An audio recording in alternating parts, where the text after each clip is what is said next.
ಆತ್ಮೀಯರೇ ನಮಸ್ಕಾರ. ಯಾವುದೋ ಯೂಟ್ಯೂಬ್ ವ್ಯೂಸ್ಗೋಸ್ಕರ, ಸಬ್ಸ್ಕ್ರೈಬರ್ಸ್ಗೋಸ್ಕರ ಅಥವಾ ವಾಚ್ ಟೈಮ್ಗೋಸ್ಕರ ಈ ವಿಡಿಯೋವನ್ನು ನಾನು ಮಾಡಿಲ್ಲ. ಏನು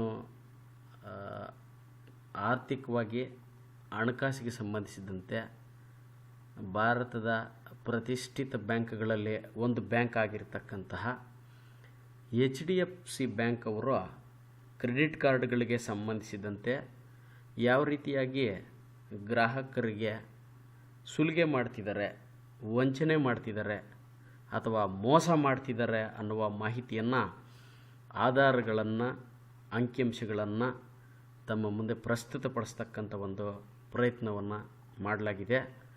ಇದು ಏನೋ ಒಂದು ದಿನದ ಅಥವಾ ಒಂದು ತಿಂಗಳ ಇತಿಹಾಸವನ್ನು ಹೊಂದಿರತಕ್ಕಂತಹ ವಿಚಾರ ಅಲ್ಲ. ಸರಿಸುಮಾರು 8 ವರ್ಷಗಳ ನಿರಂತರವಾದ ಸಮಯವನ್ನು ಹೊಂದಿರತಕ್ಕಂತಹ ಒಂದು ವಿಚಾರವನ್ನು ತಮ್ಮ ಜೊತೆಗೆ ಇವತ್ತು ಹಂಚ್ಕೊತಾ ಇದ್ದೀನಿ. ಇದನ್ನು ಸಂಪೂರ್ಣವಾಗಿ ವೀಕ್ಷಿಸಿದಂಥ ಸಂದರ್ಭದಲ್ಲಿ ತಾವು ಈ ರೀತಿಯಾದಂತಹ ಒಂದು ಸ್ಕ್ಯಾಮ್ಗಳಲ್ಲಿ ಯಾವುದೇ ಕಾರಣಕ್ಕೂ ಸಿಗಾಕೊಳ್ಳಲ್ಲ ಅಂತ ನಾನು ಹೇಳಕ್ಕೆ ಇಷ್ಟಪಡ್ತೀನಿ. ಮುಂದುವರ್ಸೋಣ ಏನಿದು ಎತ್ತ ಅಂತ ನೋಡಿ. ತಾವು ಈ ವಿಡಿಯೋದಲ್ಲಿ ಗಮನಿಸ್ಬೋದು. ನನಗೆ ನವೆಂಬರ್ 26ನೇ ತಾರೀಕು 2025ರಲ್ಲಿ ಕೊನೆಯದಾಗಿ ಸುಮಾರು ಪ್ರಯತ್ನಗಳನ್ನು ಮಾಡಿದಾದ ಮೇಲೆ ಒಂದು ಮಾಹಿತಿಗೆ ಪ್ರತಿಕ್ರಿಯೆ ಅನ್ನೋದು ಬರುತ್ತೆ. ಈ ಪ್ರತಿಕ್ರಿಯೆ ಬರೋದಕ್ಕೆ ಮೊದಲು ಸುಮಾರು 7-8 ಬಾರಿ ಈ ಕಸ್ಟಮರ್ ಕೇರ್ ಎಕ್ಸಿಕ್ಯೂಟಿವ್ಸ್ ಜೊತೆ ಮಾತಾಡಿ ಯಾವುದೂ ಪ್ರತಿಕ್ರಿಯೆಯನ್ನು ಬರೆದಿರ, ಏನು ಮಾಹಿತಿ ಬರೆದಿರ ನನಗೆ ಬೇಸರ ಆಗಿರ್ತದೆ. ಆದರೂ ಕೂಡ ನನ್ನ ಪ್ರಯತ್ನವನ್ನು ನಾನು ಮಾಡಿದ್ದೀನಿ. ನೋಡಿ, ಈ ಇಮೇಲಲ್ಲಿ ತಾವು ಗಮನಿಸ್ಬೋದು. HDFC ಬ್ಯಾಂಕ್ ಅವರು 1221 ರೂಪಾಯಿ 16 ಪೈಸಾ ಜಾಸ್ತಿ ಪೇಮೆಂಟ್ ಮಾಡಿದ್ದೀರಿ ನೀವು ಕ್ರೆಡಿಟ್ ಕಾರ್ಡ್ಗೆ ಸಂಬಂಧಿಸಿದಂತೆ. ಈ ಅಮೌಂಟನ್ನು ನೀವು ವಾಪಸ್ ಪಡ್ಕೊಳ್ಳಿಕ್ಕೋಸ್ಕರ ಏನು HDFC ಬ್ಯಾಂಕ್ ಅಕೌಂಟು ಅಥವಾ ಬೇರೆ ಯಾವುದಾದ್ರೂ ಬ್ಯಾಂಕ್ ಅಕೌಂಟು ಒಂದು ಡಿಕ್ಲರೇಷನ್ ಫಾರ್ಮು, ನಿಮ್ಮ ಐಡೆಂಟಿಫಿಕೇಷನ್ ಪ್ರೂಫು ಮತ್ತು ಪೇಮೆಂಟ್ ಪ್ರೂಫ್ಸ್ಗೆ ಸಂಬಂಧಿಸಿದಂತೆ ಡಾಕ್ಯುಮೆಂಟ್ಸ್ ಸಬ್ಮಿಟ್ ಮಾಡಿ ಕಲೆಕ್ಟ್ ಮಾಡ್ಕೊಳ್ಳಿ ಅಂತ ಒಂದು ಪ್ರತಿಕ್ರಿಯೆ ನನಗೆ ಬರುತ್ತೆ. ಇದೆಲ್ಲ ಮಜಾ ಈಗ ಬರ್ತಾ ಇದೆ ನೋಡಿ. ಇನ್ನೊಂದು ಮೇಲ್ ತಮಗೆ ತೋರಿಸ್ತಾ ಇದ್ದೀನಿ. ಇದನ್ನು ನೋಡಿದ್ರೆ ನಿಮಗೆ ಗೊತ್ತಾಗ್ತದೆ ಸ್ವಲ್ಪ ಮಾಹಿತಿ. ನೋಡಿ, ಇಲ್ಲಿ HDFC ಬ್ಯಾಂಕ್ ಅವರೇ ಸ್ಪಷ್ಟವಾಗಿ ನಮಗೆ ಕನ್ಫರ್ಮ್ ಮಾಡ್ತಿದ್ದಾರೆ. ಇಲ್ಲಿ ಗಮನಿಸ್ಬೋದು.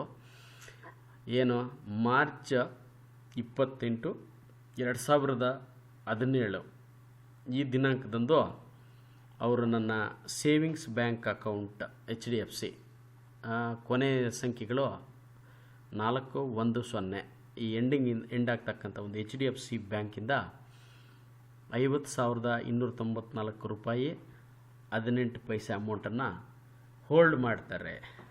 ಯಾಕೆ ಹೋಲ್ಡ್ ಮಾಡಿದ್ರು ಅವರು ಅಂತಂದರೆ, ಈಗ ಇವ್ರು ಏನು ನನಗೆ 40,000 ರೂಪಾಯಿ ಲಿಮಿಟ್ ಇರ್ತಕ್ಕಂತಹ ಕ್ರೆಡಿಟ್ ಕಾರ್ಡ್ ಕೊಟ್ಟಿರ್ತಾರೆ, ಅದು ಬಿಲ್ ಪೇಮೆಂಟ್ ಮಾಡೋದು ತುಂಬ ಡಿಲೇ ಆಗಿದೆ, ಡಿಫಾಲ್ಟ್ ಆಗಿದ್ದೀರ ನೀವು ಅಂಥೇಳಿ ಅಷ್ಟು ಅಮೌಂಟನ್ನು ಅವರು ನನ್ನ ಸೇವಿಂಗ್ಸ್ ಬ್ಯಾಂಕ್ ಅಕೌಂಟಿಂದ ಹೋಲ್ಡ್ ಮಾಡ್ತಾರೆ.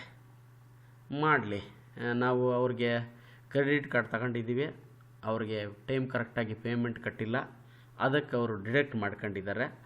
ಅದಕ್ಕೆ ನಮ್ಮದೇನು ಅಭ್ಯಂತರ ಇಲ್ಲ, ಡಿಡಕ್ಟ್ ಮಾಡ್ಕೊಳ್ಳಿ, ಪರವಾಗಿಲ್ಲ ಪಾಪ. ಇಲ್ಲಿ ಒಂದು ವಿಚಾರ ಏನಂತಂದರೆ, 40,000 ರೂಪಾಯಿ ಲಿಮಿಟ್ ಇರ್ತಕ್ಕಂಥ ಕ್ರೆಡಿಟ್ ಕಾರ್ಡ್ಗೆ 50,294 ರೂಪಾಯಿ ಅಂದರೆ 10,294 ರೂಪಾಯಿ ಏನೋ ಇಂಟ್ರೆಸ್ಟ್ ಅಂತನೋ ಪೆನಾಲ್ಟಿ ಅಂತನೋ ಏನೋ ಎಲ್ಲ ಹಾಕಿ ಡಿಡಕ್ಟ್ ಮಾಡ್ಕೊಂಬಿಡ್ತಾರೆ. ಬರೀ ಅದು ಅಷ್ಟೇ ಅಲ್ಲ ನೋಡಿರಿ, ಭಾರಿ ಮಜಾ ಏನಂತಂದರೆ, ನನಗೇನು 26ನೇ ತಾರೀಕು ನಾವು ಮೇಲ್ ಕಳಿಸಿರ್ತಾರಲ್ಲ, ನಾವು 1,221 ರೂಪಾಯಿ 16 ಪೈಸೆ ಜಾಸ್ತಿ ನಿಮ್ಮ ಕಲೆಕ್ಟ್ ನೀವು ಪೇಮೆಂಟ್ ಮಾಡಿದ್ದೀರಾ ಅಂತ ಹೇಳ್ತಾರಲ್ಲ, ನಾನು ಪೇಮೆಂಟ್ ಮಾಡಿಲ್ಲ, ಅವರು ಡಿಡಕ್ಟ್ ಮಾಡ್ಕೊಂಡಿದ್ದಾರೆ. ಇದು ತಮ್ಮ ಗಮನಕ್ಕೆ. ನಾನು ಪ್ರಶ್ನೆ ಕೇಳ್ತೀನಿ, ನೀವು ನಿಮ್ಮ ಏನು 40,000ಕ್ಕೆ 25% ನನ್ನ ಹತ್ರ ಇಂಟ್ರೆಸ್ಟ್ ಇಸ್ಕೊಂಡಿದ್ದೀರಲ್ವ, ಈಗ ನನ್ನ ಅಮೌಂಟ್ ನಿಮ್ಮ ಹತ್ರ 8 ವರ್ಷ ಇಟ್ಕೊಂಡಿದ್ದೀರಾ. ನಾನು ಪೇಮೆಂಟ್ ಮಾಡಿರೋದಲ್ಲ, ನೀವು ಡಿಡಕ್ಟ್ ಮಾಡ್ಕೊಂಡಿರೋದು.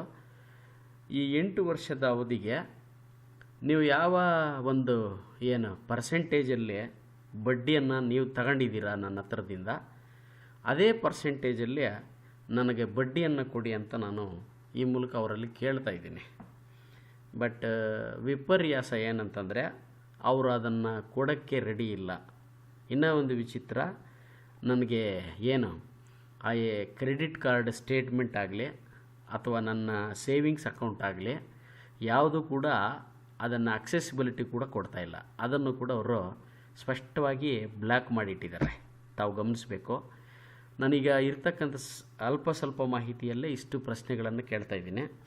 ಇನ್ನು ಆ ಡೀಟೇಲ್ಸ್ ಎಲ್ಲ ಕೇಳಿದ್ರೆ ಏನಾಗ್ತದೋ ಏನೋ ಅಂಥೇಳಿ ಅವರು ಅದನ್ನು ಕೊಡೋಕ್ಕೆ ಸಿದ್ಧ ಇಲ್ಲ.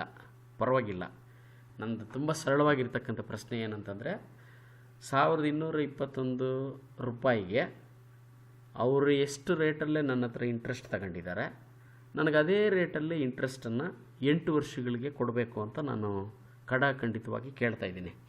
ಬರೀ ಇದೇ ಅಮೌಂಟ್ ಕೊಟ್ಬಿಡ್ತೀವಿ ನೀವು ತಗೊಂಡೋಗಿ ಅಂತಂದರೆ, ಇವ್ರು ಯಾರಪ್ಪ ಇವ್ರಿಗೆ ಹೇಳಿದ್ದ ಎಕ್ಸ್ಟ್ರಾ ಡಿಡಕ್ಟ್ ಮಾಡಿ ಅಂತ ನಾನು ಹೇಳಿದ್ದೆನಾ? ಇವ್ರಿಗೆ ಯಾರು ಆಥರೈಸ್ ಮಾಡಿದ್ದಾರೆ ಇಷ್ಟು ಅಮೌಂಟ್ ಜಾಸ್ತಿ ಡಿಡಕ್ಟ್ ಮಾಡ್ಕೊಳ್ಳಿ, ಗ್ರಾಹಕರಿಗೆ ಮೋಸ ಮಾಡಿ ನಿಮ್ಗೆ ಮನಸ್ಸು ಇಚ್ಛೆ ಬಂದಂಗೆ ನೀವು ಕಲೆಕ್ಟ್ ಮಾಡ್ಕೊಳ್ಳಿ ಅಂತ ಯಾರು ಹೇಳಿದ್ದಾರೆ ಇವ್ರಿಗೆ? HDFC ಬ್ಯಾಂಕ್ ಅವ್ರಿಗೆ ಯಾರೂ ಹೇಳಿಲ್ಲ. ಬಟ್ ಅವರು ಅದನ್ನು ಕೊಡೋಕ್ಕೆ ಸಿದ್ಧ ಇಲ್ಲ. ಅವರು ಯಾವುದೇ ಕಾರಣಕ್ಕೂ ಏನೋ ಒಂದು ಹೇಳಿ ಮಂಗಮಾಯ ಮಾಡೋಣ ಅಂತ ಪ್ಲ್ಯಾನ್ ಮಾಡಿದ್ದಾರೆ. ಬಟ್ ನಾನಂತೂ ಸ್ಪಷ್ಟವಾಗಿದ್ದೀನಿ. ಏನಂತಂದರೆ, ಅವರು ನನಗೆ ಕಾಂಪೌಂಡ್ ಇಂಟ್ರೆಸ್ಟ್ ಕೊಡದಿದ್ದ ಪಕ್ಷದಲ್ಲಿ ಅವ್ರು ಕೊಡಲ್ಲ ಅಂತ ಗೊತ್ತಾಗಿರೋದಕ್ಕೆ ನಾನು ನೋಡಿ ಏನೇನು ಮಾಡಬೇಕು ಅಂತ ಫಿಕ್ಸ್ ಆಗಿದ್ದೀನಿ. ಇಲ್ಲಿ ನೋಡ್ರಿ, ತಾವು ಗಮನಿಸ್ಬೋದು.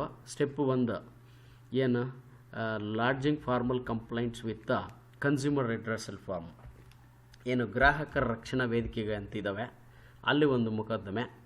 ಜೊತೆಗೆ ಈ ಎಲ್ಲ ಡಾಕ್ಯುಮೆಂಟ್ಸು ಇನ್ಫಾರ್ಮೇಷನ್ ಜೊತೆಗೆ RBIಗೆ ಕೂಡ ಕಮ್ಯುನಿಕೇಟ್ ಮಾಡ್ತಾಯಿದ್ದೀನಿ.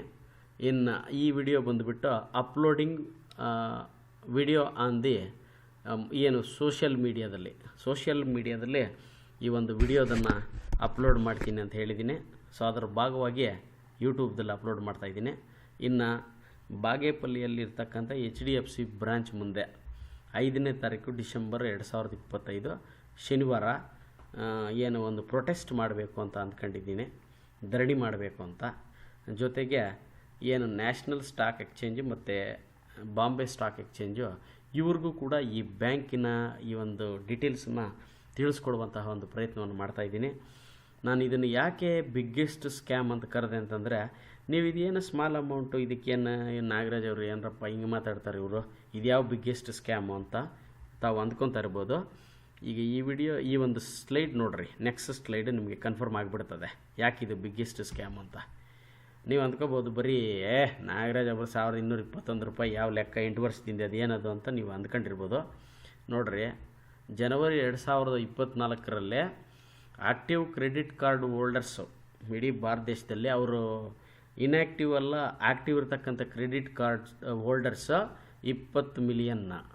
1 ಮಿಲಿಯನ್ ಅಂತಂದರೆ ನಿಮ್ಗೆ ಗೊತ್ತಿರ್ತದೆ 1 ದಶಲಕ್ಷ ಅಂತ. ಆ ಥರದ್ದು 20 ದಶಲಕ್ಷ ಕಸ್ಟಮರ್ಸ್ ಇದ್ದಾರೆ. ಅಷ್ಟು ಜನರಿಂದ ಕೂಡ ಇವರು ಇದೇ ರೀತಿಯಲ್ಲಿ ಇದೇ ರೇಂಜ್ಗೆ ಇಂಟ್ರೆಸ್ಟು ಎಳಿತಾ ಇರ್ತಾರೆ. ಮತ್ತು ದಯವಿಟ್ಟು ಯಾರ್ಯಾರೆಲ್ಲ ಕ್ರೆಡಿಟ್ ಕಾರ್ಡ್ಗಳನ್ನು ಹೊಂದಿದ್ದೀರಾ, ನಿಮ್ಮ ಪ್ರತಿ ತಿಂಗಳಲ್ಲಿ ಬರ್ತಕ್ಕಂತಹ ಕ್ರೆಡಿಟ್ ಕಾರ್ಡ್ ಸ್ಟೇಟ್ಮೆಂಟು ಬಿಲ್ಲನ್ನು ಸ್ಪಷ್ಟವಾಗಿ ಅದನ್ನು ಚೆಕ್ ಮಾಡಿರಿ, ಮೋಸ ಹೋಗಬೇಡ್ರಿ. ದಯವಿಟ್ಟು ಈ ವಿಷಯವನ್ನು ಬೇರೆಯವ್ರಿಗೂ ಕೂಡ ತಿಳಿಸಿ ಅವರನ್ನಾದರೂ ಕಾಪಾಡ್ಕೊಳ್ಳಿ.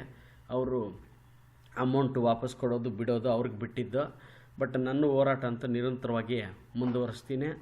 ಇದರಿಂದ ಏನಾದರೂ ಅವ್ರಿಗೆ ಸೋಷಿಯಲ್ ಮೀಡಿಯಾದಲ್ಲಿ ಜನರಿಗೆ ತಿಳಿಸ್ತಾ ಇರೋದರಿಂದ ಸಮಸ್ಯೆ ಆದರೆ ಅವರು ನನಗೆ ವಿರುದ್ಧ ಏನು ಬೇಕಾದರೂ ಅವರು ಏನೋ ಇನ್ನೊಂದು ರೀತಿಯಲ್ಲಿ ಒತ್ತಡ ತರತಕ್ಕಂಥದ್ದು ಇನ್ನೊಂದು ಮಾಡೋ ಸಾಧ್ಯತೆ ಕೂಡ ಇರ್ತದೆ.